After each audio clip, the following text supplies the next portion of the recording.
I have Adrien Kearney, Director of IB World Schools, and Suman Sethi, Senior IB World Schools Manager, to talk with us. Thank you for joining me. My first question is to you, Ms. Sethi. So, how does the IB fit into global education ideas into a country like India, where exams and marks still matter a lot? Wonderful question.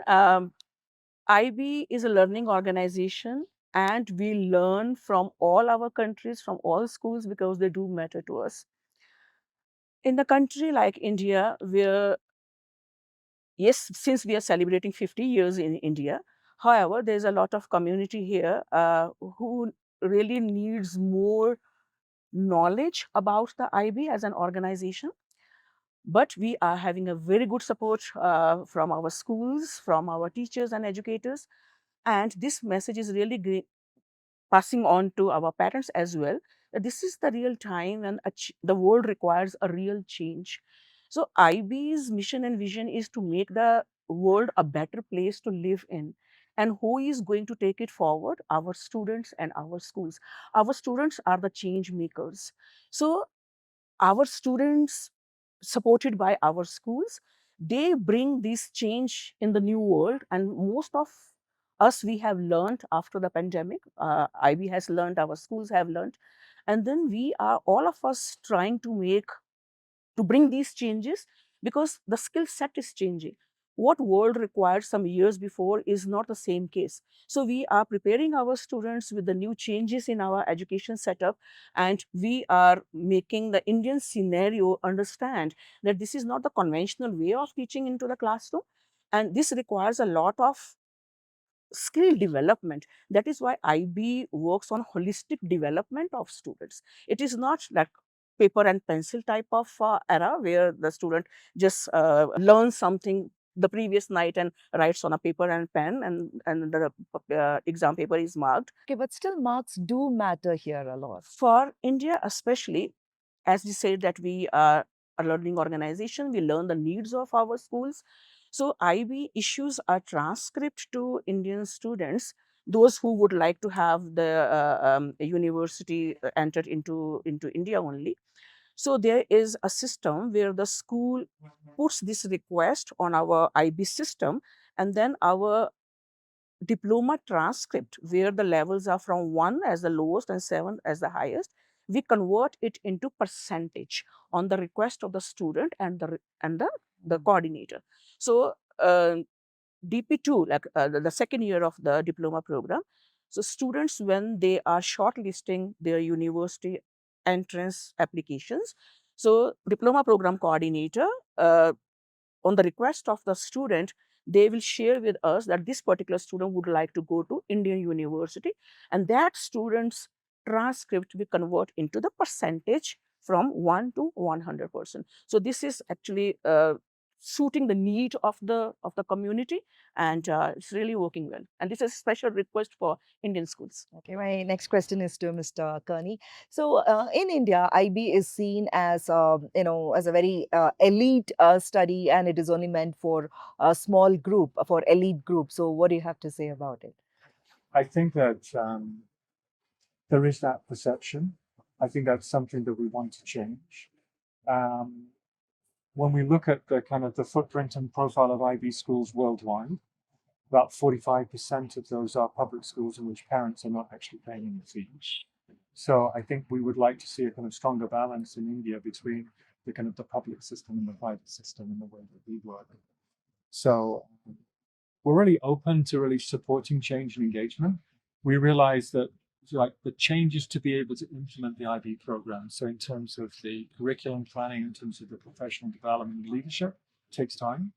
So we're really thoughtful about the resource and support to help schools get there, and to think about how we can be kind of more inclusive. So trying to think about those IB elements and early elements that we can kind of build in that teachers can engage with in terms of transformation and change. For those that want to offer more international education, for those that want to offer maybe the principles of IB in terms of inquiry-based education, which is really transformative. I mean, I think one of the most important things that parent can ask their child when they come home from school is not what did you learn today, but what questions did you ask today? What was the best question you asked?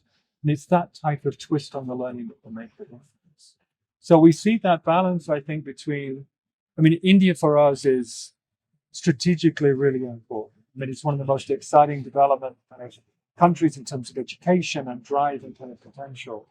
And I think we want to be part of that. And we see not only in India the balance for results, right? That results are needed, but what the focus on the program is trying to do is trying to think also about the whole child and the way that they achieve it, that they can think holistically and develop in terms of the program, that they're connected to their community. And, our hope is that we're helping young people develop in their character, that through their lives they make good decisions and that they prosper and have a positive impact on those around them. You just mentioned that you're trying to change the perception that IB schools are meant only for the elite. So, could you please tell me some real practical challenges that lies ahead, to change that perception? Yeah, yeah. So I think in terms of starting with schools resources, I mean, we have, for example, I guess you start with things like classroom size. I mean, there are some practical things here in terms of classroom size. We look at the way that current teaching is being done, right? So if we're working on a project, and we have done in many different contexts, of really doing a deep needs analysis in terms of where schools are and where they need to get to, and then providing the sort of foundational elements of what teaching and learning from an international perspective look like in terms of working with the teachers to try and begin to kind of shift the education, provide the resources and support. That the IB is in itself a peer-to-peer learning community. So within these projects, we use teachers in existing schools as workshop leaders, as school visitors to help share their experience in terms of the change, right? In terms of the way that that works. And that's a kind of a powerful combination of making that change. What's critically important for success is that the leadership of the schools want the change and they will sustain the change. So I think, why do schools become part of the IB? That they can see the mission, that they have an aspiration in terms of standards and practices, and they want to continue to innovate and develop. And I think if we have those as the recipe, we're thinking about the ingredients of the recipe with these leaders and with the school systems, then we can start to work on a project and develop something.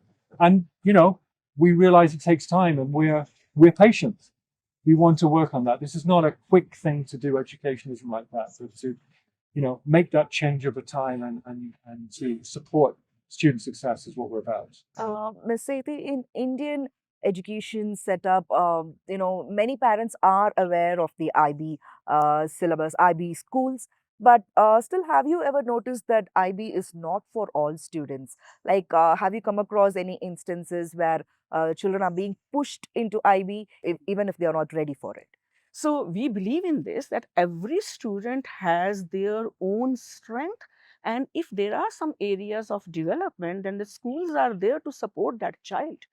So this is what we encourage our schools, that there should not be any exclusivity based on some perception. If there is a particular skill set required, for example, to study in diploma program, then we encourage our schools, even support them also with the resources, that how this, because at the MYP level, not necessarily the school is having an MYP program, they might be having only the diploma program. So we support our schools to build up that skill set level in all the students, even if there is a non-IB program offered by the school. The clear message to the community is, IB is for all. We are here to support you. If there is some rigor, then in the DP, then the rigor will be supported so that the student is able to put up their best when they are studying in the diploma program. Have you ever come across a situation where IB's ideas clash with the local realities in Indian education setup?